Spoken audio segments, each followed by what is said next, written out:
Good afternoon, everyone, and welcome to our first session this year for our Centering Servingness webinar series. We're really excited to welcome you all back. We know some folks have attended in the past, so welcome back if you have. And for folks who maybe this is the first time you're joining us, we're excited to have you here. My name is Carla Silva, and I serve as the Director for Hispanic Serving Institution Initiatives at the University of Arizona. And I'm honored again to welcome you all on behalf of our HSI initiatives team, and grateful that this community today includes colleagues from one of our Arizona institutions. I want to begin by recognizing and paying honor to the original inhabitants of the land on which the University of Arizona resides. So this region includes the ancestral homelands of the Tohono O'odham Nation and the Pasquayaqui tribe. We acknowledge their deep and enduring relationship to this land and express our gratitude for the opportunity to learn, teach, and build community. Again, for this series, we were informed by Dr. Gina Garcia's foundational work on the concept of servingness, which is a reminder that our roles as HSIs and MSIs are not just about these numbers or percentages, but they're about how we are actually intentionally transforming our institutions to better serve our students, particularly our historically underrepresented students. So we also recognize the moment that we are currently in. There are many ongoing pressures currently facing higher education and HSIs and MSIs as a whole. We are reminded that this work is urgent, fragile, and contested. Yet we know that despite these challenges, we are gathering in community because we know that servingness is not just a concept or a framework in academic spaces. It is our commitment to justice, equity, and to creating spaces where our students and our communities can thrive. The goal of the series is really just threefold. So one, to spotlight scholarship and practice. So how are we uplifting all the innovative and diverse ways that our faculty and staff are enacting servingness on an everyday basis? Two, to foster dialogue and collaboration. So we are always inviting colleagues, not just from the University of Arizona, from also across Arizona and sometimes across the nation, so nationally, to engage in the shared learning. And lastly, to build collective capacity. So each month, we bring in folks and we ask a question that we will be asking our colleagues today. But what are the next steps that are needed to strengthen our institutional commitments to servingness in the face of, our shifting policies and resources, or just to build that commitment institutionally? A little bit about the U of A. So we became an HSI in 2018. We were the first four-year public university in Arizona to receive this designation. In 2019, we were honored to be a part of the inaugural institutions awarded the Seal of Excellencia, and we were certified again in 2022. This just shows our commitment and our reflection on our intentional and ongoing commitment to Latinx student success through data, practice, and leadership. We also know that this work doesn't happen in isolation, which is why I'm really excited for today's folks who are going to be presenting in just a minute here. So we are inviting today Dr. Mara Lopez as well as Paulette Nevarez, who will be talking about the Arizona or the AZ HSI Consortium that was launched in 2021. Like I said, one of our goals is, building collective capacity, and that's exactly what they're doing. So I'm super excited to welcome them today. If you have questions, feel free to use the chat or the Q&A during the session, and we'll definitely get to them at the end. But also know that we have a lot of time at the end for Q&A. So I'm going to go ahead and pass it over. Hola, hola, buenos días. Hi, everyone. Thank you so much for joining us today. Dr. Silva, thank you for inviting us to speak on some of the work that we're doing at the consortium. So today we're going to talk a little bit about some of the initiatives, some of the efforts, and all the people involved in making the AZHSA Consortium the success that it is. So my name is Dr. Mara Noemi Lopez. I'm the inaugural HSI Research Center Director and in charge of making sure that many of the initiatives of the consortium are successful. And I work closely with the amazing Paulette Nevarez. You'd like to introduce yourself, Paulette? Hi everyone, my name is Paulette Nevares. I am the student associate for the Arizona HSI Consortium. I work very closely with Dr. Lopez on all of the initiatives. I'm very excited to be here, and I'm also a first year PhD student at the U of A as well. Yes, and Paulette has been with us for several years. She's incredible, and much of this work would not be what it is without her efforts. So thank you, Paulette. So just a little bit of background about the consortium. It was launched in 2021. And like Dr. Silva says, we really focus on building the collective capacity of Arizona HSIs, but with intentionality and ensuring that student success is at the forefront of every effort that we put forth. The consortium was founded by Dr. Marla Franco and Dr. Ray Rivera, and they continue to work diligently to ensure that we are attending to the moment and that our AZ HSIs are as successful as they can be. So currently we have 21 Arizona HSIs, which is so many. And these are some just overarching data points we think is really important to note. If we don't know who our demographic is, how can we better serve them? So many of you that I think are putting in the chat, you are a part of our AZ HSI Consortium. I see some of our attendees have actually engaged with some of our initiatives. I'll be calling upon you to kind of interact a little bit with us in this webinar through the chat. So this is just kind of an overarching overview of our 21 AZ HSIs, and that we serve over 90,000 Hispanic undergraduate students and over 4,000 Hispanic graduate students.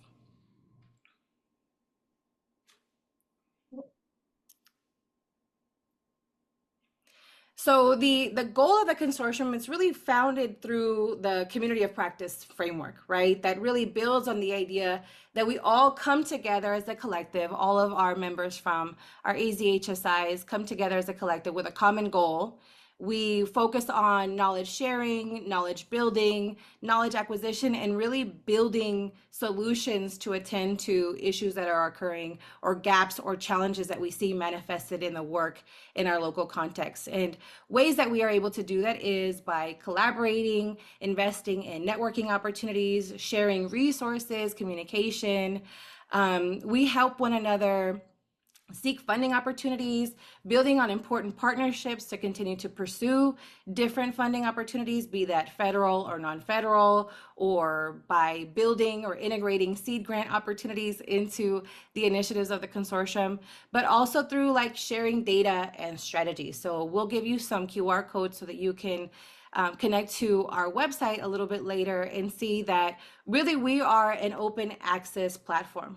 Our intention is to acquire as much information as we can and share it as openly as we can so that we can ensure that we are promoting access and opportunity to learn and grow together. We also focus on building community and mentorship through some of the initiatives that I'll present in a little bit. So in the interest of time, because we don't have a whole lot of time, I'm going to go over some of these initiatives. But overall, these are the 8 key initiatives that are kind of found under our AZ HSI Consortium. Today, I'll go over, Paulette and I will go over discussing the summit, the seed grants, the EBP practices, and the Centering Servingness webinar. We'll give you QR codes so that you can access information on some of the other initiatives. But again, in the interest of time, we want to do our best to break down and provide as much detail and data as we can on the initiatives that we'll present today. So last year, we launched our inaugural AZ HSI seed grant GATE funding opportunity. We had 2 tracks, essentially a STEM track and a non-STEM track. It was pretty widely received. We opened the call, was probably open for about 6 weeks. We received 17 applications and awarded 9. 4 of them were STEM focused and 5 of them were not STEM focused. So we awarded, and we plan on launching, and we'll give you some more information on this later. We plan on launching our second seed grant funding opportunity next month. So please stay tuned for that. But so, yeah, of the 9 awardees, we had 5 AZ HSIs represented. I think that this is really important to note as it shows kind of the engagement, right? And how we're kind of spanning across the state with these efforts. It integrated into the 1-year seed grant funding opportunity are various different learning opportunities. So far we've had each of the awardees paired with a mentor that's considered an expert in their field. So we have 4 mentors for the 9 seed, the grantees. They've engaged with them throughout the course of, so far it's been 9 months. They're in their 9th month now. We had our 6-month convening in June. And it was such a wonderful experience because, as we all know, so many different things have changed in the landscape of HSIs just in the first 6 months of this year. And all of those changes occurred at the inception of their project timeline. So at the 6-month mark, we were interested to see what the forward movement looked like for those projects, and we were just blown away by the resilience, how many of our projects were so tethered to the purpose and to the work that they proposed. I know that we have one of our seed grantees in attendance. She's from EAC. I know that she has had some success. Charmaine, feel free to add some of your success stories in the chat if you feel so called. But I will say that of the 5 seed grantees that we've had in the last 9 months, we have had already 1 apply for a federally funded grant, 2 have applied for non-federal funding to expand upon the work that they're doing. 1, I think, from NAU, one of our projects, I think we also have them in attendance today, has received a waiver for one of their classes that they were trying to advocate for. So all of this is to say is that the seed grant has really helped fund the forward movement of their work, data collection, applying for external funding, and really providing additional supports, access, and opportunity for our students. Thank you, Charmaine, for sharing. Yes, she said our administration agreed to make all ESL classes free for everyone. And again, their team has only been working on that seed grant project for 6 months. Nancy Navarro from NAU shared they kicked off the fall cohort last night. So these are just some of the few success stories that we've had thus far. So we're very proud that we're helping to invest in building some institutional capacity in that way. Paulette? So another initiative from the consortium is the evidence-based practices. And from the evidence-based practices, the consortium seeks to highlight that produce positive outcomes in validating educational environments. So what works for whom and under what context? So we open this nomination form. Folks are able to nominate their own program or other programs as well, but we need data. We want to hear from you. We want to hear what is the data, what is working, how is it working? Do you have any stories to tell us about the impact that your program has had on student success? So we really created a process for determining what works, informing education and community leaders on practices that optimize college student success, highlighting and amplifying these practices, and illuminating continued gaps and opportunities for investment. But also a form of collaboration. What is a program that works for this institution, and how can that look for my institution and my student population? Because it won't look the same, but it can definitely be something that can be done in collaboration. So far we have recognized 12 programs since 2022. We have had 3 cycles, and we have had 5 Arizona HSIs represented across the programs. Our evidence-based practice nomination form will also be opening this fall, and we will also be posting information on our website, our social media, and we will also be announcing the opening at our Arizona HSI Summit as well. And our next slide is just a snippet of, because once we complete a cycle and our awardees our nominations are finalized and programs are chosen, we do host a webinar and where they can talk about their programs, the impact, their data.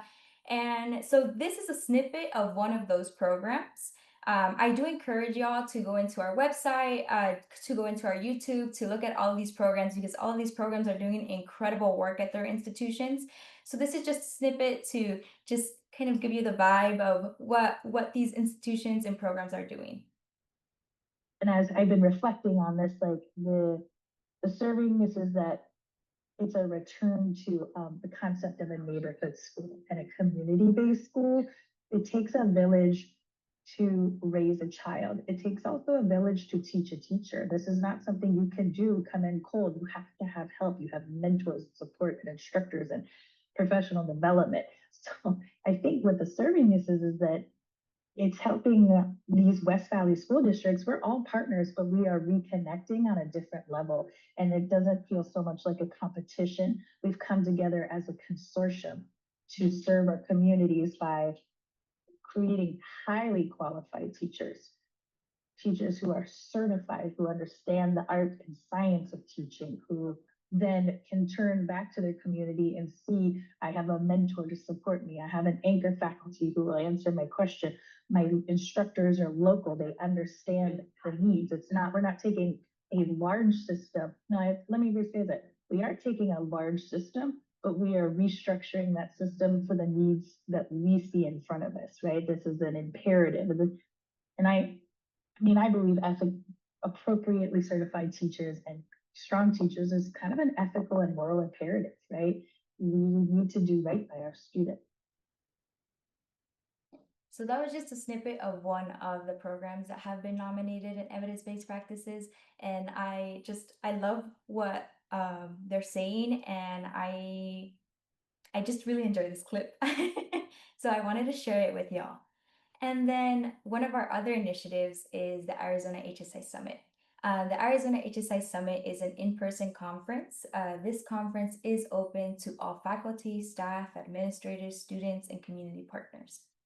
And the purposes of this conference is to really showcase and engage evidence-based practices as before, building capacity among faculty, staff, students, community partners, administrators, and also creating opportunities for networking and community building.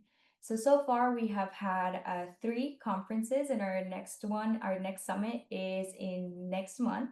So I encourage y'all to register as well. Registration is free, and we do also are offering travel stipends, and that closes soon in about a week. So I do recommend you registering and getting in your application for travel stipends if that's something that you're interested in. It is a traveling summit so that we can get the experience of what it is to be like at an Arizona HSI. So our first summit was at Estrella Mountain Community College. Our second summit was at the University of Arizona. Our third was at Northern Arizona University, and this year will be at Arizona Western College. So each getting just a snippet of what these HSIs look like, but also what does the community look like? Because our communities are very different from one another. So at this past summit, we did have 207 attendees and 268 registrants. We had 24 presentations. We had 7 presidents and 1 chancellor that were in attendance. We did provide 17 travel stipends with a total of $5,770. 17 Arizona HSIs out of 21 were present. And we did have 6 students on the student panel and 9 community organizations and federal partners join. So it's a span of folks that are at this summit, and we are so excited for our upcoming summit. Mara? Yeah, I just want to share that the summit, one of the widely received, more positively received aspects of the summit was our student panel.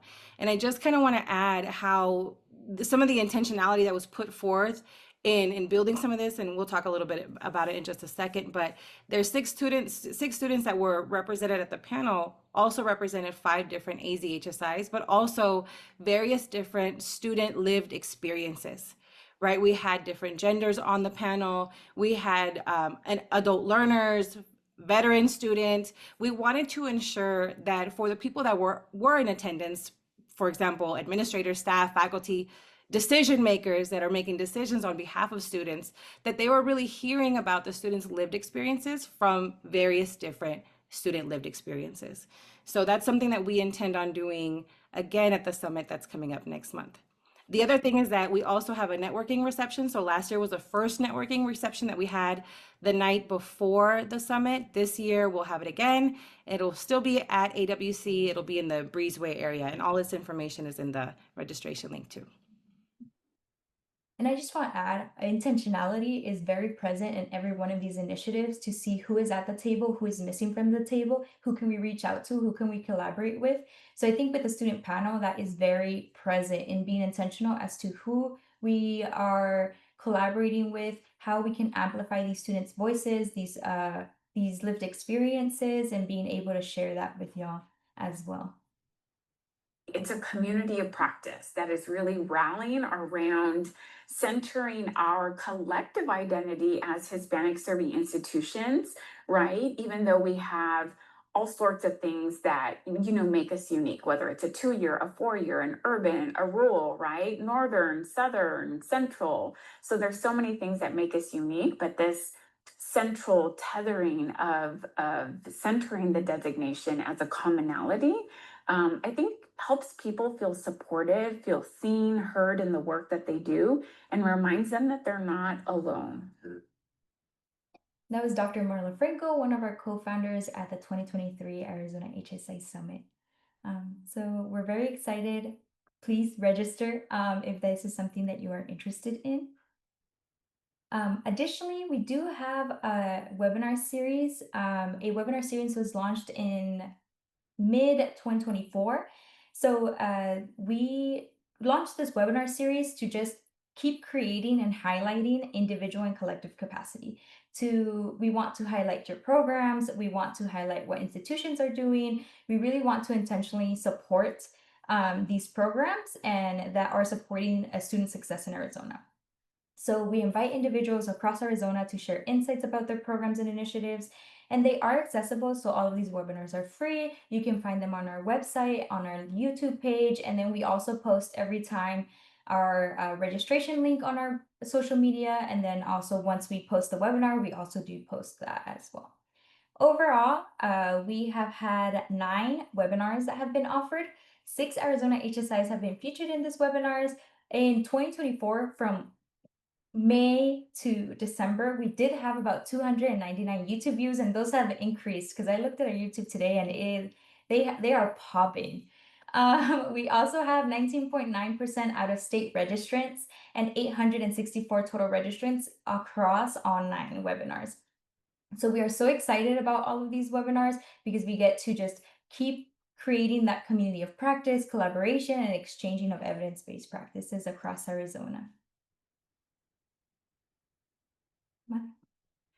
So one thing that we wanted to make sure that we shared is, again, none of this is done in isolation. Paulette and I do lead a lot of these initiatives and some of the logistics and bringing people together and all that, but really none of this would be able to be as effective and as impactful as it has been without the engagement of our statewide community, really. So far, of the initiatives that we've described and a few of the other initiatives that you'll find on our website, we've had 19 HSIs engaged.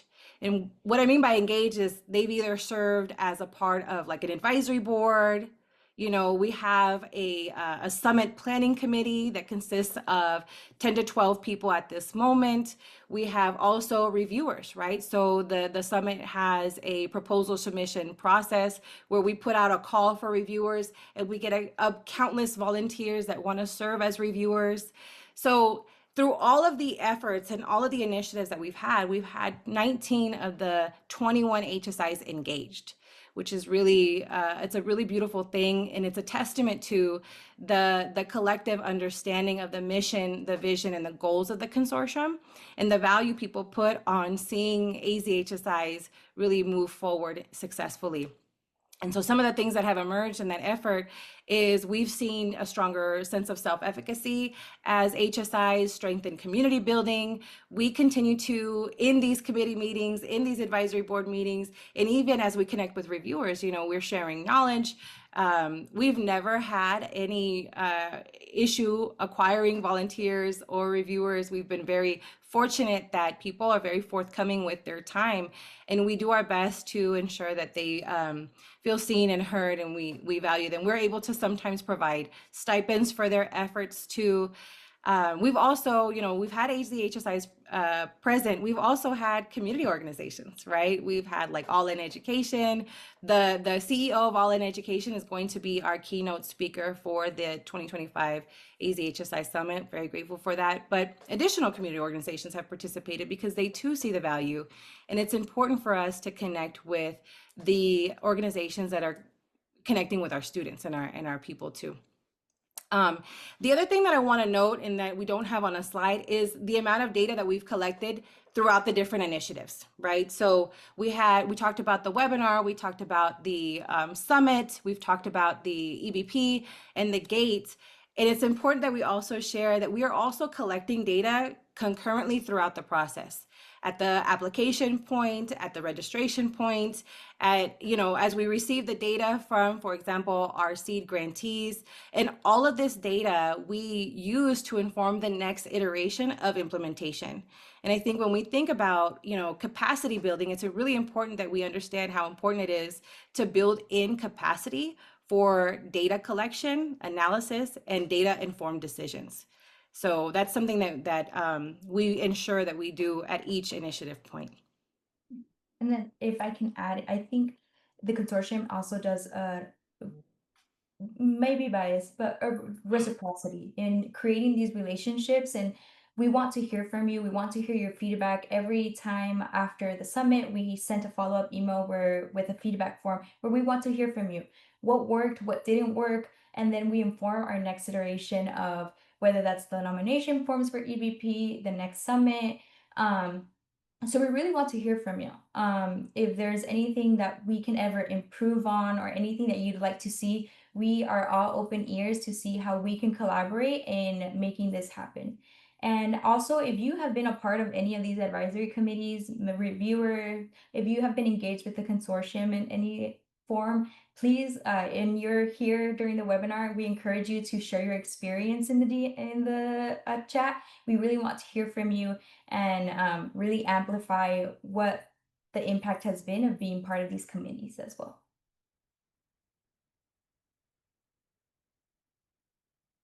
And then, so these are some of the ways that you can continue and get involved with the consortium.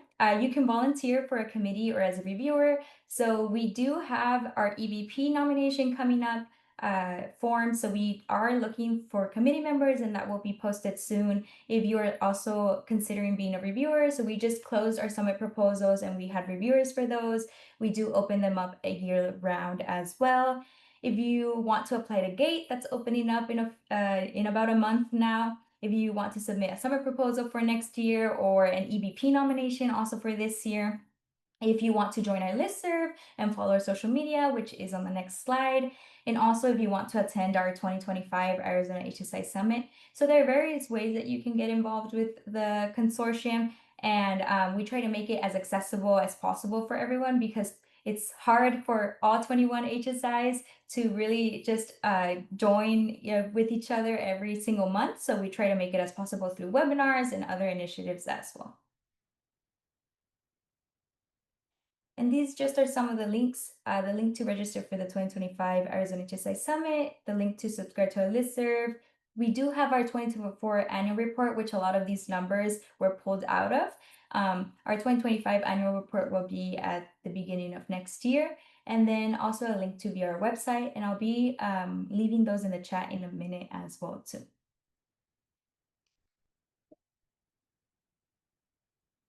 And these are our email, social media. If you have any questions, if you want to follow us, we do post all of our initiatives on there. And anytime that anything opens, we send it to our listserv, and we also send it to all of our social media. If you want to go ahead and share things, we're more than happy to. Yeah, I don't know if anyone has any questions. We'd be more than happy to open it up for questions, or Carla. Awesome. Thank you both for sharing so much about the consortium and all the work that you all are doing, because it's a lot, right? So not only are they creating community by bringing folks together, they're doing scholarship work and grant work and all of the things. So we're going to pause right now and see if anyone has some questions. So feel free to either put it in the Q&A section or the chat. So I'll give you all a minute.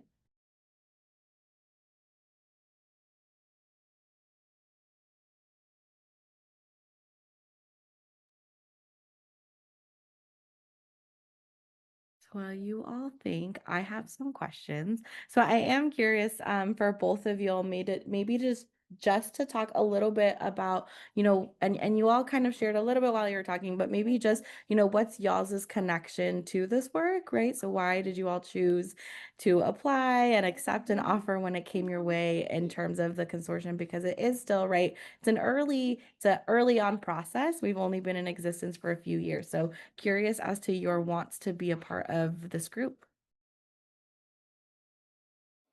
I'll let Paulette go first because she's been here longer.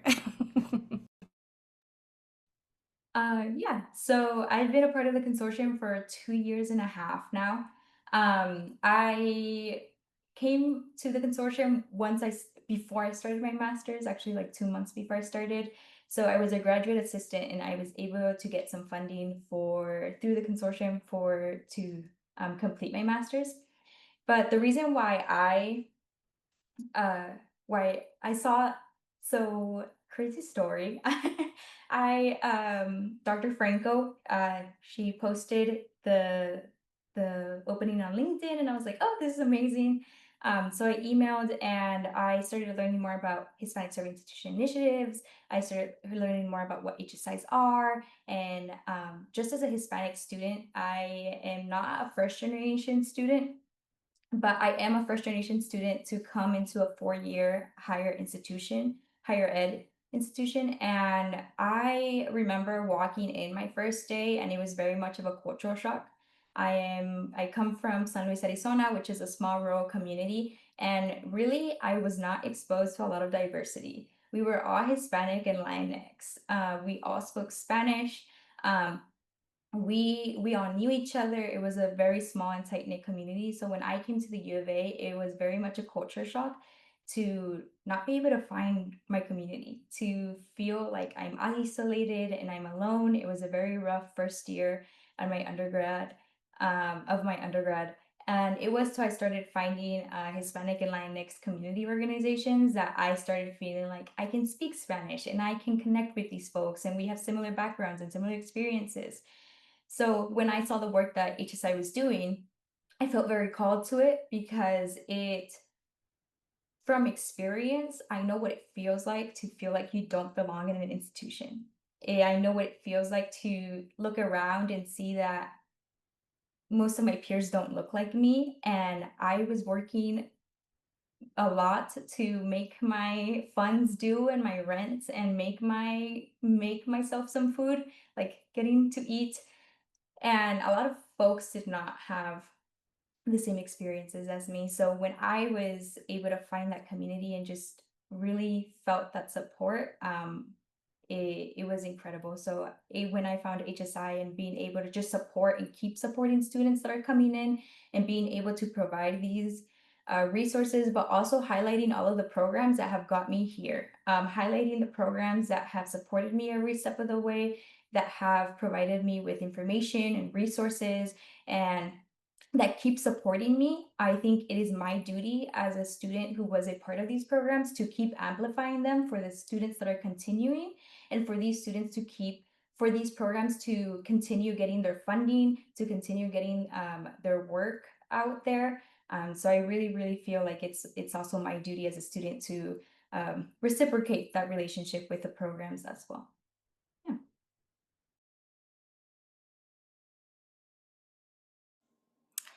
Isn't she amazing? She's amazing. We are nothing without our students. Let me tell you, Paulette's amazing. So I have been going to the summit since the first one. So I saw the work that that the consortium has been doing through various different initiatives. The first one that I was introduced to was the summit. I saw the intentionality with which that was put forth. I think that Dr. Gina Garcia was the keynote that year. And it was just so dope. You know, we were bringing together people with a collective shared purpose to share knowledge, to share so many of the successes that are occurring across the state. it was a beautiful thing. And I have since connected with Dr. Franco on various different occasions, and I've been in research for 17 years now. So I think that just the work that the consortium was doing, the people that were doing the work, there just seemed to have been so much alignment. So when the opportunity struck, I jumped on it right away.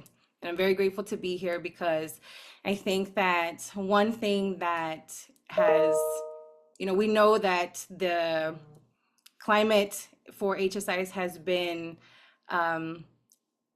dynamic. I think the word is being used. It's been dynamic this year. It's been interesting, right? We've had to navigate different twists and turns in this space, and I think that one thing that has continued to tether us to the work, tether us to the purpose, is that we all have a shared goal on the team, and the consortium is really always coming together in community. No, that's awesome. And it's always nice, right, to hear. And I think this is a great space where we get to hear both from, right, like Paulette, who has been in the spaces and now has worked with the consortium as a master's student, now going into her PhD. I think it's always exciting when we get to hear from our students as well. So we have two questions that are very similar to each other. So we do have a question, and you kind of started talking a little bit about this matter right now, but they're just curious, will any of the recent funding cuts to HSI impact the capacity to host the consortium? And then we got that in the chat, and then a similar-ish question was asked in the U of A, just, how are we handling the recent federal government news? So we'll start with that one. The second one is a little bit different, but around the same topic of like federal funding cuts. Yeah. So I think that how we're handling is first is we're taking it day by day. First and foremost, we keep each other abreast of the news as it comes. We got news last week. We got news this week. The news changes. Seems like weekly, seems like monthly. So we're taking it day by day. We're still very fortunate to be able to offer the AZ HSI Summit for free. The registration doesn't have a cost, which is a beautiful benefit, but it's also what we attribute that to is the funding that we have sourced from the National Science Foundation and the Helios Education Foundation. So again, we continue to pursue federal and non-federal funding, and also with the support of our AZ HSIs too. We get a lot of support from the presidents of the colleges that we've hosted these summits from, and the staff there that have contributed to giving us access and different opportunities to share to create the summit experience there and keep it a free summit. So far we see we're staying the course. We're staying true to what we've committed to do with the funding that we currently have, and beyond that we just take it day by day. So then more broadly, someone asked, how are we handling the recent federal government news? It's hard to continue this work that we do while we're also considering the landscape. So maybe a little broader from just the grants section. Yeah, it's funny because Dr. Silva and I were just talking about this a little bit ago. We're talking about we talk about building the institutional collective capacity that we do through the work of the consortium. And it's also important that we ensure that we have the mental capacity to do this work, right?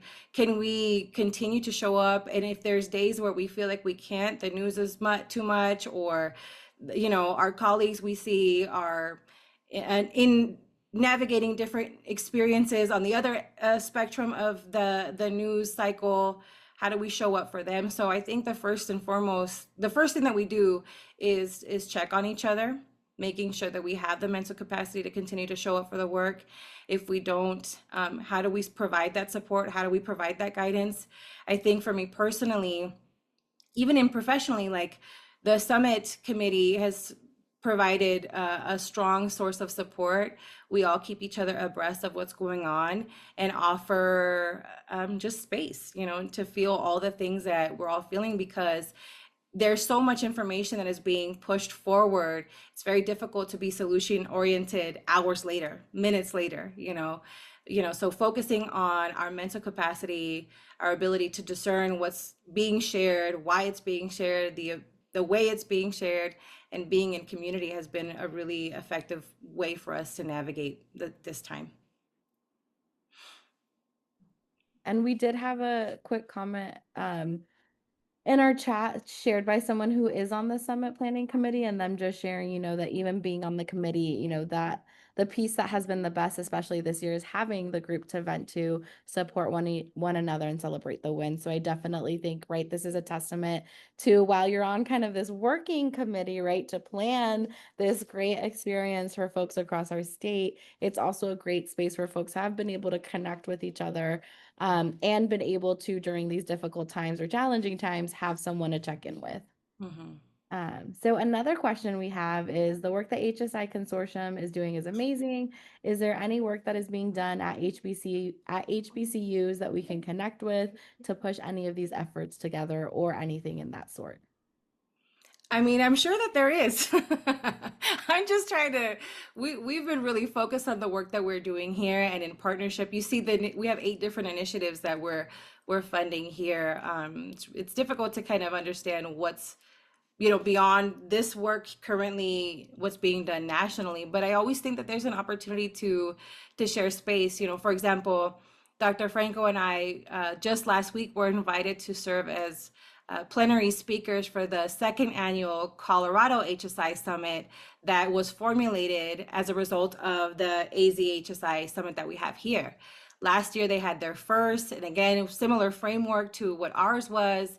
They use ours to inform theirs. And just to see that our state-based consortium is informing other state-based consortium, or the initiatives that are being formulated at other state-based consortiums, was a beautiful thing. They found great success in continuing to build their community there. And we know that there are other consortiums that are popping up across the country. There's one in Washington, in Massachusetts, in Florida, and Texas has a consortium. So while I'm not 100% sure what HBCUs are doing with regards to like community building, capacity building, things like that, I do know that the consortium concept is growing across the nation. Absolutely. Thank you. So if anyone has other questions, feel free to throw them in the chat or the Q&A. But we always, if you've joined us before, you know that we have an overarching question that we do ask all of our facilitators. So I am going to ask that question to Mara and Paulette, and then we'll see how they answer for us. And if, again, you have other questions, we still have some time, so please feel free to pop them in the chat. So our overarching question for all of our facilitators are, in y'all's opinion, in the work that you do, what next steps do you think are needed to build institutional capacity around HSI and servingness? Paulette, you want to go first? Sure. Yeah. So I think this is a loaded question, but I think it's so important. And I think a thoughtful way to really be intentional with a culture of servingness in institutions is resource and knowledge sharing. I think it's crucial for us in institutions, but also within administrators, faculty, staff, students, community organizations, that we are knowledge sharing and resource sharing with each other, but also creating spaces where individuals can come together and exchange ideas, perspectives, and provide updates about institutional how the institution is changing, if there is any developments. I think it just helps reinforce these spaces, but also give a sense, not a give community to the institution itself. I think right now we are needing a lot of these spaces to really just come together and collaborate, but also resource share, knowledge share. I, as a student, I am appreciative of every time that another student taps me and is like, hey, like, have you heard of this? Or when a staff or administrator or faculty taps me and is like, hey, have you heard of this scholarship? Have you heard of this? I think an intentional way of just fostering servingness and really being really living it is just making sure that you are resource sharing and knowledge sharing, and that we are doing it in community, and that we are making sure that we are looking at the table and who is here, who is not here, and who should be at the table, because these decisions are going to impact them. So that's just the way that I think is an intentional way to foster a culture of servingness. Thank you, Paulette. Again, you're just amazing. I love hearing you talk. Yeah, I think this is a loaded question. It is a loaded question, and I think that maybe the way I would answer it last year is different than the way I want to answer it today. But I'll just say that I do think that it's important to check on your mental capacity, your mental and emotional capacity to serve with intentionality. It matters so much before anything else. The other thing is just understanding the current capacity, the current gap. So it starts by asking, like, who are your students? What programs and services and practices already support them or supported them? And what's missing, what's not working, just kind of understanding the gaps, right? Who your students are. And like I said, through various different initiatives, and the two initiatives that we didn't speak to today were the Grants Development Institute and the Curriculum Development Institute, but that's still initiatives that we're collecting data from. So another thing that I would say and advise is strengthening the data capacity, right? Establish an opportunity for regular assessment of either student outcomes or project outcomes or program outcomes, and then share those findings transparently to guide decision making as often and to as many people as you can, right? We're not in the business of gatekeeping. We're sharing. You have access to everything. You can find it on our website. You can find it on our YouTube. You can find it in our social media. And that is attributed to our capacity to serve y'all, right? So finding ways to enhance our data capacity. The other thing is institutional capacity for servingness. Pursue grants and funding strategically, right? Sometimes we have a concept, we're like, okay, we're gonna apply for this funding, go forward this way, but what about partnering? What about extending the olive branch to experts that are doing that work at a different HSI?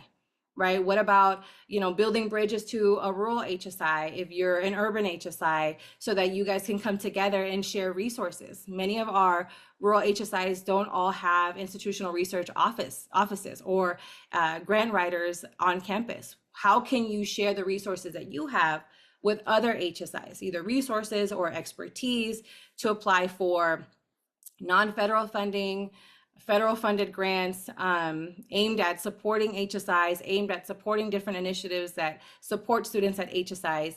And then that way, focused also intentionally on building sustainable systems, right? Not just piloting programs, but really focus on building sustainable systems. And then lastly, I would say just focus on embedding servingness into policies, into hiring, into promotion, into governance structures too. While we do all of these initiatives to really focus on institutional capacity building, collective capacity building, we also always evaluate all the things that we're doing. So one thing that we found was, how can we ensure that we have students present at every initiative point that we have? So we determined that we were going to hire an AZ HSI student ambassador to ensure that a student is present at every committee, at every advisory board, at every reviewer point, that the student voice and the student lens is everywhere. And so we will be hiring an AZ HSI student ambassador, hopefully onboarding soon. So that's, those are some of the ways that we focus on those things. Awesome. Thank you. So if y'all can just, help me in thanking both Mara and Paulette for spending some time with us, and, for you all getting to learn a little bit more about the consortium. They do a ton of work across the state, and they're finding new ways, right, to bring that intentional thinking even during challenging times. And so, like Mara explained, right, that could look like bringing a student ambassador and making sure you have the student voice, right? I think bringing, even although Paulette has been with the consortium for 2 years now, right? She brings that a wealth of knowledge and that lens as a graduate student, right? So having the different levels of perspectives, undergrad, graduate, and then Mara and the folks on the committees, right, who come across the state, I think that collaboration has always been important, but in many ways is even more important now as we look into what is the future of HSIs or MSIs, what's the state of higher ed, and how are we moving forward. So again, we want to thank you all. We know you are busy people and have a lot to do, especially at the beginning of the semester. So we're really grateful that you took some time to be with us today. This is just a reminder that this is a webinar series. And so we are here throughout the academic year. So every month we are joined by folks from across our institution at the U of A, but also from across the state. So we are excited for our next webinar, which will be on Thursday, October 16th from 1 to 2 p.m. Arizona time. And we will be joined by our colleagues over at Estrella Mountain Community College in the Phoenix metro area, who will be talking a little bit more about HSIs and workforce development, particularly for our undergraduate students. So again, we're excited that you joined us today. This was recorded, so we will definitely be making some edits, but putting that up on our YouTube. So if you want to come back to this or you want to share this with a colleague, who you think might benefit from some of this information, we highly suggest doing that. So again, thank you all, and we will see you next month.